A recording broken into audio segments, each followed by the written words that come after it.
Assalamualaikum warahmatullahi wabarakatuh. Di sini kami akan mempresentasikan politik pada masa Orde Baru. Sebelumnya perkenalkan, nama saya Haura. Nama saya Intan. Nama saya Arif. Nama saya Indriani. Nama saya Mutiara. Nama saya Sandi. Langsung saja. Jadi kita akan membahas tentang politik pada masa Orde Baru di masa kepemimpinan Pak Soeharto pada tahun 1966 sampai 1998. Nah, Pak Soeharto menerapkan berbagai kebijakan untuk mengkonsolidasikan kekuasaan dan menciptakan stabilitas politik.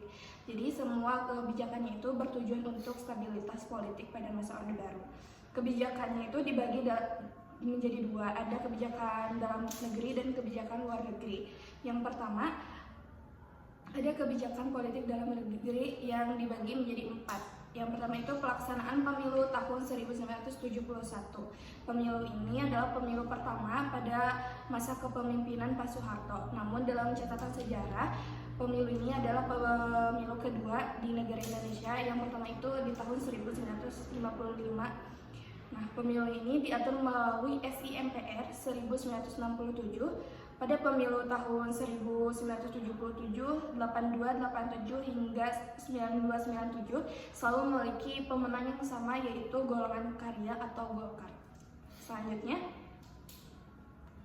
ada penyederhanaan partai politik atau fusi partai. Penyederhanaan atau peleburan partai politik pada 1973 menjadi 2 partai dan 1 golongan karya, yaitu ada P3 yang terisi dari Nahdlatul Ulama, Parmusi, Parti, dan PSI. Yang kedua ada PDI yang terisi Partai Nasional Indonesia, Partai Katolik, Partai Murba, IPKI, dan Parkindo. Yang terakhir ada Golkar. Golkar hanya berdiri dalam 1 bendera. Selanjutnya ada dui fungsi ABRI. Ya, selanjutnya ada dui fungsi ABRI.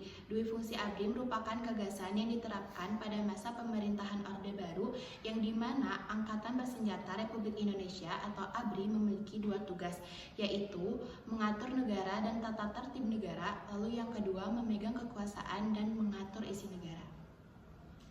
Selanjutnya ada pedoman penghayatan dan pengamatan Pancasila, atau yang disebut juga Eka Prasetya Pancakarsa. Di kebijakan ini, semua organisasi tidak boleh menggunakan ideologi selain Pancasila, yang menggunakan bahwa penataran P4 untuk pegawai negeri sipil. Selanjutnya ada 3 kebijakan politik luar negeri. Yang pertama adalah Indonesia kembali menjadi anggota PBB. Indonesia menjadi anggota PBB kembali pada tanggal 7 Agustus. Indonesia keluar dari anggota PBB pada tanggal 7 Agustus 1965, yang menyebabkan Indonesia terpecahkan dari pergaulan internasional yang menyulitkan Indonesia secara ekonomi dan politik global. Indonesia kembali menjadi anggota PBB pada tanggal 28 September 1966 berdasarkan sidang DPR GR. Lalu selanjutnya yang kedua adalah pemulihan hubungan diplomatik dengan Malaysia dan Singapura. Pada tahun 1965 terjadi konfrontasi antara Indonesia dengan Malaysia dan Singapura. Untuk memulihkan hubungan diplomatik dengan Malaysia, diadakan penandatanganan perjanjian antara Indonesia yang diwakili oleh Adam Malik dan Malaysia yang diwakili oleh Tun Abdul Razak di Jakarta. Lalu selanjutnya untuk memulihkan hubungan diplomatik dengan Singapura adalah dengan cara mengakui kemerdekaan Singapura pada tanggal 2 Juni 1966. Yang selanjutnya adalah memperkuat kerjasama secara regional ataupun internasional dengan negara lain. Upaya Indonesia memperkuat kerjasama secara regional dan internasional adalah yang pertama, bergabung dengan ASEAN, yang kedua, mengirim kontingen Garuda untuk misi perdamaian dunia, yang ketiga, bergabung dengan gerakan non-blok, dan yang terakhir adalah bergabung dengan organisasi konferensi Islam. Yang terakhir itu ada menteri pada masa Orde Baru. Yang pertama ada Adam Malik, adalah seorang negarawan, diplomat, dan jurnalis. Adam Malik terlibat dalam perjuangan kemerdekaan, pembentuk negara, dan pembangunan bangsa. Sebagai Menteri Luar Negeri pada tahun 1966 sampai 1977, ia berhasil meningkatkan citra negeri Indonesia di mata dunia dan menjalin kerjasama dengan sebagai negara. Sebagai perwakilan presiden 1978 sampai 1983, ia terus berjuang kepentingan rakyat dan memberikan kontribusi bagi kemajuan bangsa. Sebagai Menteri Luar Negeri dalam pemerintahan Orde Baru, Adam Malik berperanan penting dalam berbagai perundingan dengan negara-negara lain, termasuk penjadwalan ulang utang Indonesia peninggalan Orde Lama. Adam Malik menjadi perwakilan Indonesia di tingkat menteri untuk pertemuan 5 negara diadakan di Bangkok, yaitu ASEAN. Yang kedua ada Ali Murtopo. Setelah Presiden Soekarno lengser dan digantikan oleh Soeharto, Ali Murtopo berperan dalam modernisasi intelijen Indonesia. Ia terlibat dalam berbagai operasi intelijen yang dinamakan Operasi Khusus atau OPSUS dalam penyingkiran lawan politik Soeharto. Pada tahun 1968, Ali Murtopo memiliki gagasan untuk melabur sebagai partai politik yang ada di Indonesia.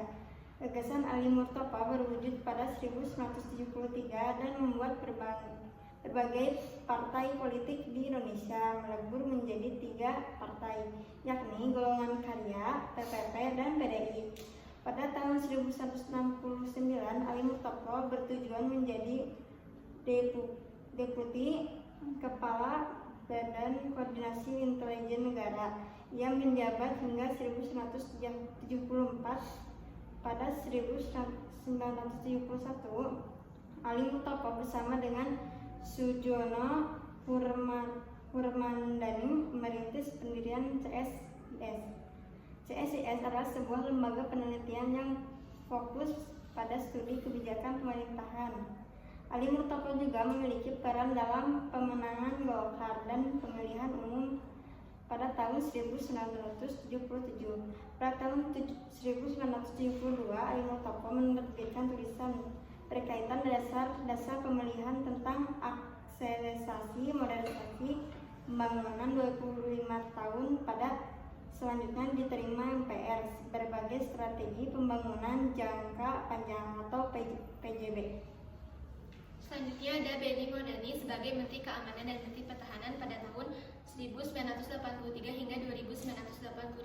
Peran beliau sebagai Menteri Pertahanan dan Menteri Keamanan adalah menangani ancaman untuk negara. Selain itu terlibat dalam penegakan hukum dan stabilitas nasional, juga memperkuat posisi Indonesia di kancah internasional.